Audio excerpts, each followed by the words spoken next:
I've been writing about my hometown for a while now, and though many of you may know me as my name Samuel Singer, I have roamed the streets of Habitsville viciously through my stories. Though there was one special spot in town that I have never written about, and that's the cemetery. It's a little cliche, don't you think? Of all the horror sad odysseys that exist Habitsville in broad daylight, it seems like an overkill to go looking for trouble in a place already so haunted by death. Besides, dying in Habitsville and having a body to bury, well, that made you one of the lucky ones. The only visitor to the cemetery we saw was the occasional mourning placing flowers on the headstones, or, at this time of year, a group of giggling teens ducking through the scattered trees. There were signs posted telling the latter to keep out, but being kids, they never did. They leave behind beer bottles and candy wrappers, and the groundskeeper would clean them up in the morning, grumbling all the way, and it would be that. A graveyard, after all, is nothing to be afraid of, and every midnight truth or dare session would come and go without any incident for Habitsville adolescents. Because for the most part, they all knew better than to go to the MicMillan family circle. It was made with love, or at least that was carved in a large limestone table that was sat in the center. The structure was at the very heart of the cemetery, and the headstones surrounding displayed the plates around the sun. It was a large slab, kept ragged around the edges, carved deeply by the hand of word "Cadro res amor est." I read those things is love. Around the table, heavy and cold, with vines climbing up the legs, were 4 chairs, one for each member of the MicMillan family: John, Noel, and their 2 children, a son and a daughter, Paul and Dorothy. John MicMillan commissioned the monument in 1910 when the entire family was alive and healthy. It was assumed that John, who had made his fortune in the highly medical business of the limestone mining and trade, was simply a man who liked to be prepared. That assumption was proven false, of course, when the entire MicMillan family died in one fell swoop. The townspeople of Habitsville each took their time to put the blame on each of the family members. It was John's fault for being so impulsive, or Noel was for cheating, or perhaps it was one of the children that had revealed the affair. But one compelling piece of evidence suggested it was spur at the moment of the massacre. After all, the setting, John MicMillan had murdered his family as they sat around the dinner table. Though the specifics of the murder had never been disclosed to the public, John was an avid collector of pistols, and it would believe that he used one of his prized weapons to put a bullet in each member of his family. Back in 1913, the massacre was full of speculation, but in today's Habitsville, it was nothing more than an urban legend. Details rarely travel over the 100 years intact, and so the MicMillan massacre became the story to tell around the campfires. Rather than chilling examples of the true crime, people didn't take it seriously. That is, until last Halloween. Though we were both there at the same time, we were in with different reasons. I saw the group of teenagers through the lens of the camera.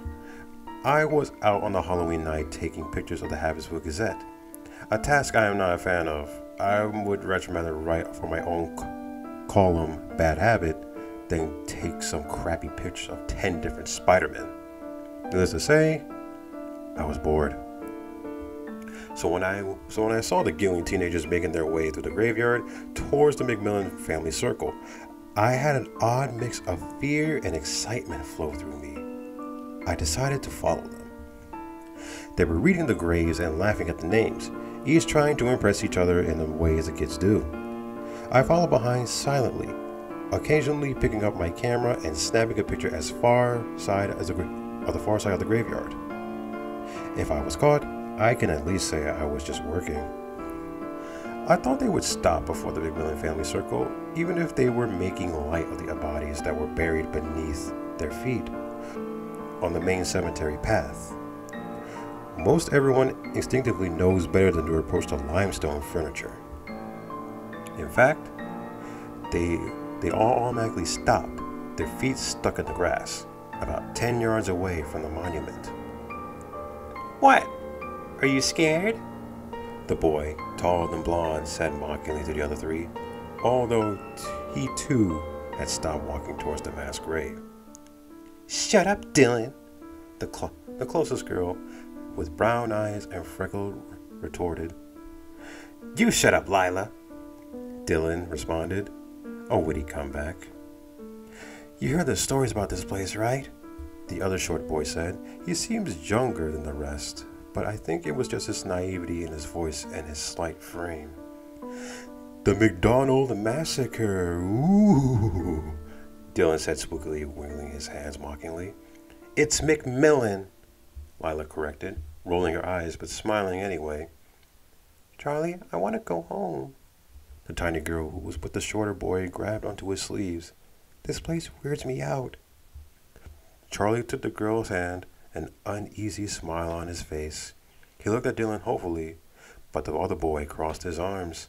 The message was clear. They were supposed to stay, and anyone who left would be deemed weak.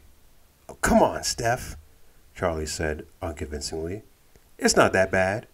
Those stories aren't true anyway. I don't know, Dylan said, began walking towards the table. It looks pretty real to me.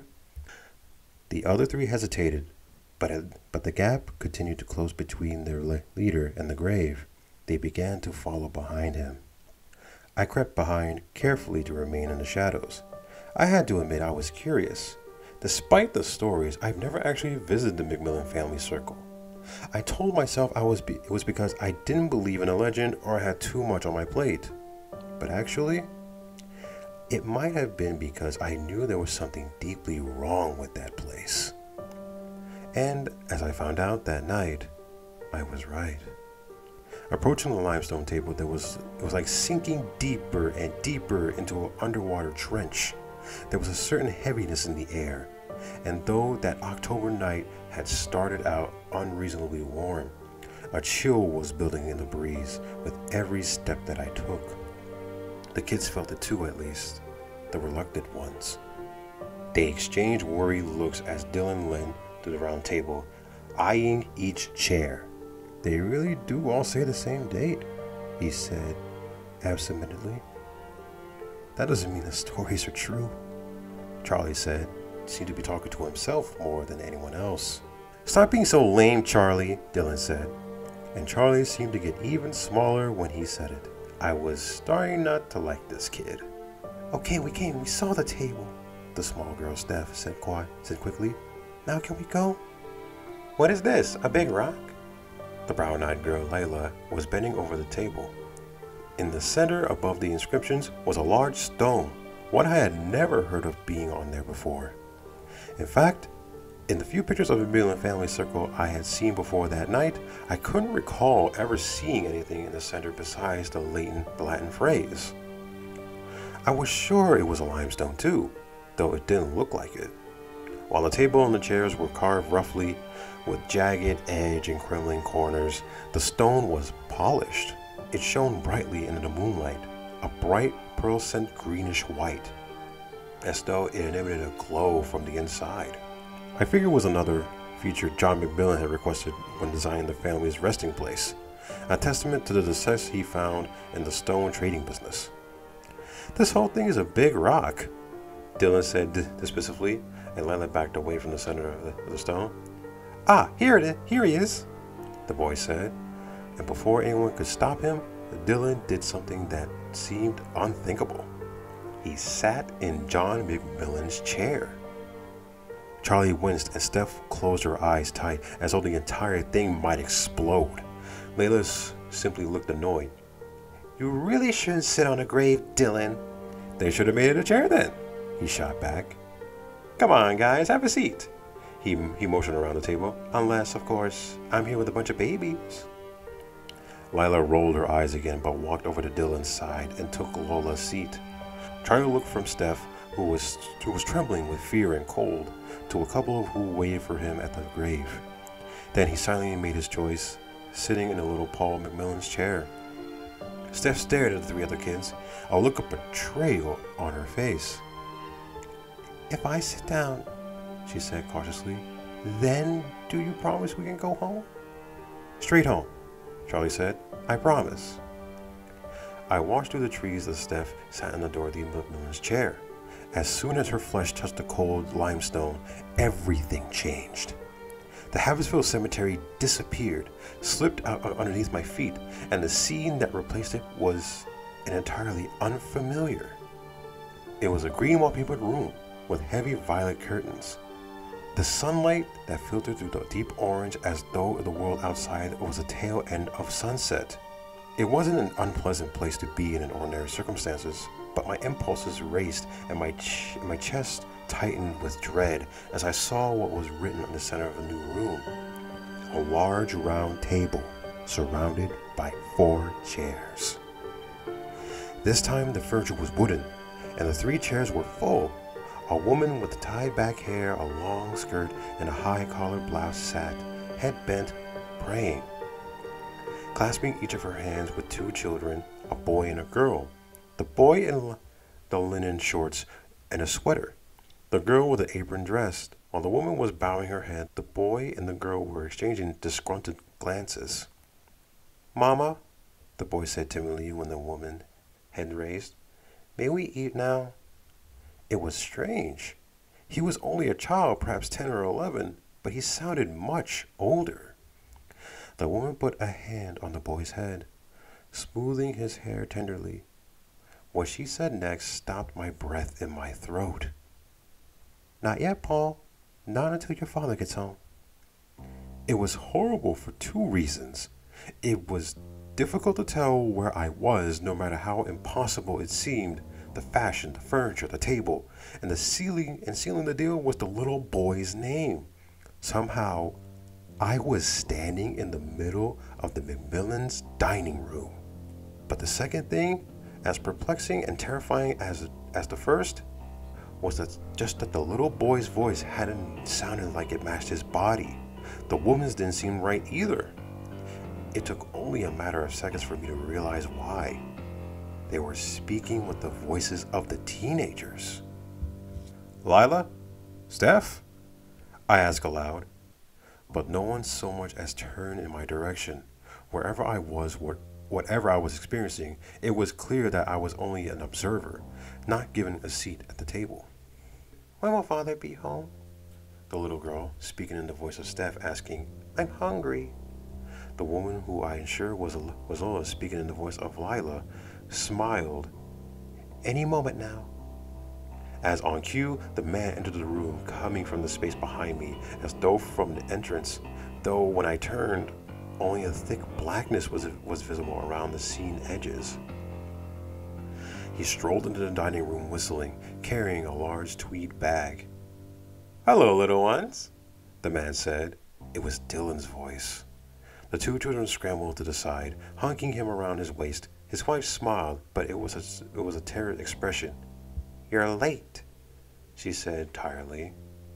I know, her husband, John MicMillan, replied.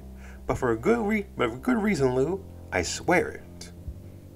He walked over the table, setting his bag on the tablecloth as his wife grimaced. It made a heavy sound when it touched the wood.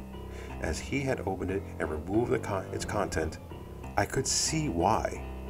He unwound the cloth that covered it, and as the rest of MicMillan's and myself watched in awe, he revealed that huge gleaming piece of limestone.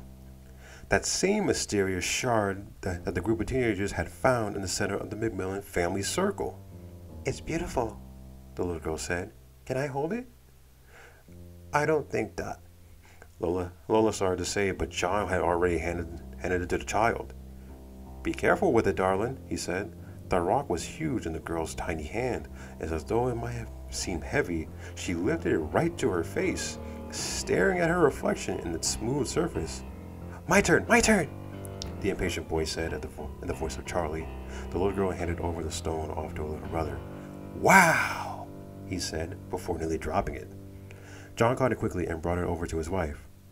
"The boys found it near the site today, down in some cave by the docks. We think it's lime, but we have some of a specialist take a look at it tomorrow. If it is, it's the clearest naturally occurring hunk of limestone we've ever seen, worth a fortune." Lola tenderly took the stone from her husband and held gingerly. "It's truly lovely," she said quietly, staring deep into this milky surface. Then she blinked as though breaking from its spell. But don't think that makes you think being late for dinner, all right?" John MicMillan laughed and kissed his wife on the cheek. He took a large stone and put it in the center of the table. "There, a center fit for a king." Once the children and the husband were seated, Miss MicMillan brought out the dinner they had been waiting for, a hefty roasted chicken, stewed potatoes and carrots, and with rich cabbage soup. I could smell it from where I stood, and my mouth began to water. And yet, the McMillans, even the children, didn't seem to want to eat. They pushed their food around their plates, but never wanted to bring any of them to their mouths, as though they had been served an utterly unappetizing meal. They didn't say anything either.